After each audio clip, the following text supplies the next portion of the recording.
इल्म तुम्हारी तलवार और किताब तुम्हारी डाल। आज की है कहानी। अब दोपहर होने की थी। पहाड़ों की चोटियों पर धूप से सर्दी खासी कम हो चुकी थी। अभी तीनों की आंख लगने ही लगी थी। गड़गड़ाहट की सी आवाज सुनाई देने लगी।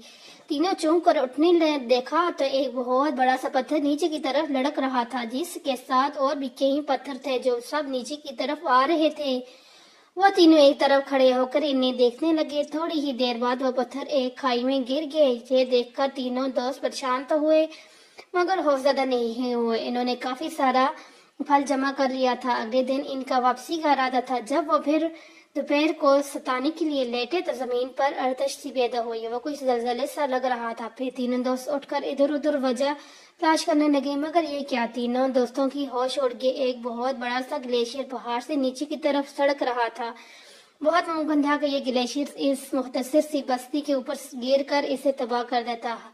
बस्ती के लोग तो सर्दी की वजह से पहाड़ की चोटी की तरफ जाते ही ना थे। अब बस्ती के लोगों को खबरदार करना भी एक जिम्मेदारी थी। तब कोई न कोई एक तजवीज पेश की और इन्होंने बहुत सारे पत्थर इकट्ठे करके एक बड़ा सा बोरे में बंद किए और बस्ती की तरफ एक ऊंचाई चट्टान पर खड़े होकर जोर जोर से लोगों की छतों पर फेंकना शुरू कर दिए। लोग घबरा कर बाहर निकले तो देखा कि इनके सहन और छतों पर बहुत सारे पत्थर गिरे पड़े हैं।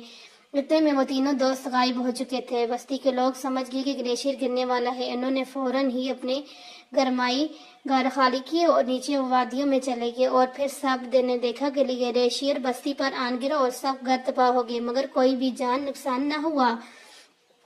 तीनों दोस्त अपनी कामयाबी पर खुश थे। अब वो ढेरों ढेर फल लेकर रास्ते में छुपते छुपाते अपने जंगल में पहुंच गए थे। मगर एक चीज इन्हें बहुत परेशान कर रही थी कि रास्ते में नजर आने वाला तकरीबन हर बंदर बहुत कमजोर और मरील सा लग रहा था। वो समझे शायद भूख से ऐसे हो रहे हैं, मगर करीब जाकर पता चला कि ये सब तो खारिश से ऐसे हुए पड़े हैं। बहुत सारे बंदरों का तो बहुत बुरा हाल था।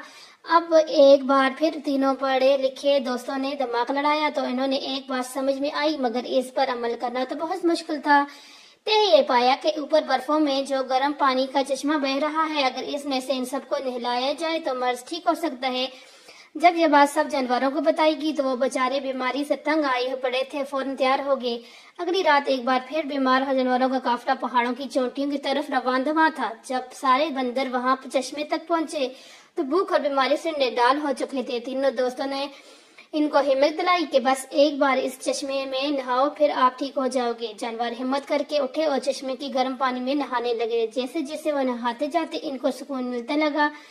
तब बिया और जोनी ने इन्हें बताया कि ये सल्फर वाला पानी है जो आपके मर्ज को ठीक कर सकते हैं। तब नन्हा बंदर बोला, भैया भैया ये सल्फर क्या होते हैं और यहाँ कहाँ से आ गया था? बियामा ने इन्हें बताया कि ये एक ऐसा अल्सर है जो पहाड़ों के अंदर अल्लाह पाक ने छुपाया होता है, ताकि लोग पहले इल्म हासिल करें और फिर इसकी नियामत को ढूंढ कर इन्हें इस्तेमाल करें। 2 दफा नहाने से ही सारे बंदर ठीक हो गए थे। अब वो वापसी के लिए तैयार बैठे थे। जब सारे बंदर ठीक होकर वापस पहुंचने लगे तो जंगल के जानवरों ने बी मामा, कौजिया और जुनी को कंधों पर उठाकर इनका इस्तकबाल किया, जिन्होंने इनकी भूख और बीमारी दोनों का इलाज ढूंढ लिया था। अगले दिन शेर ने जंगल के सब जानवरों को इकट्ठा कर लिया, जिसमें जंगल के बादशाह ने 3 पढ़े लिखे दोस्तों को भी खूबसूरत फूलों के ताज पहनाए और फिर सारे जानवरों को मुखातिब होकर कहा, इन्हें बताया कि इन तीनों दोस्तों का जंगल के मलकीनों पर कितना बड़ा एहसान है। शेर ने मजीद ये भी बताया कि कल तक शहर में से और भी कायदे मंगवाए जा रहे हैं। अब सब जानवर पढ़े लिखे सीखेंगे। शेर ने इन्हें ये भी बताया कि कुछ सदियों पहले इंसान भी जंगल में ही रहते थे, फिर इन्होंने इल्म सीख लिया तो वो मजहब बन गए और इसने हमें कैद करके डुंगी पर नचाना शुरू कर दिया। मगर अब हम नहीं नाचेंगे, इल्म सीखेंगे। इल्म सीखकर